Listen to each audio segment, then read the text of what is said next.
My name's Phil Escott. I'm a drummer and author and speaker on health and stuff. I've always been fascinated with it all my life, but it kind of came to the fore when I was really crippled with rheumatoid arthritis back in about 2010. And yes, this changed my views on everything. Up until then, I wrote a book back in '96 or so. I was very fascinated with vegetarianism and Ayurvedic medicine, all that kind of thing. And when I got really sick in 2010, I realized that a lot of what I knew, that I thought I knew, really didn't work. So there was me just before I got really sick. I'd been ignoring the whispers of nature.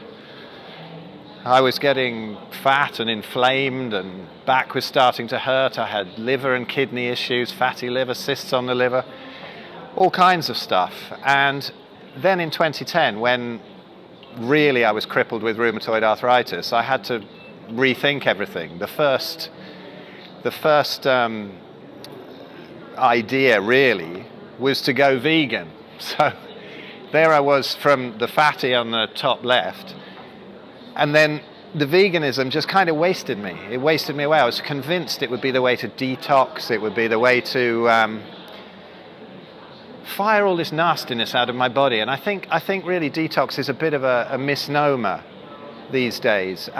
Finally I found a real ketogenic way of eating, dropping all the carbs out, that kind of thing, and running on fats. And bottom left, well, I still hadn't quite figured it out. You can see the ankles are really swollen. That was in Thailand. I'm smiling, but life wasn't really that much fun. It was really painful to walk unless dosed up with painkillers. It was not a nice time.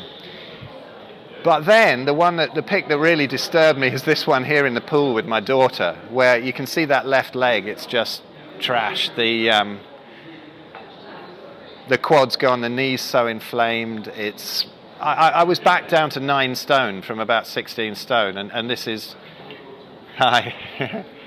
So I was back down to sort of 9 stone from 16 stone, but there was still inflammation there, although I had discovered a really low-carb ketogenic way of eating, but I'd also discovered cold thermogenesis, which kind of burned off the last stone, but I didn't have any muscle left. The veganism hadn't worked, nothing had worked. Top right is when things started to come back together after about 2 or 3 years. The joints started to come back together, no meds, and things, eventually I was able to pick up the drumsticks. This is probably about 2012, and then 2015 I'd managed to train for a winter. I'd managed to get the inflammation down enough that I could train again for the winter.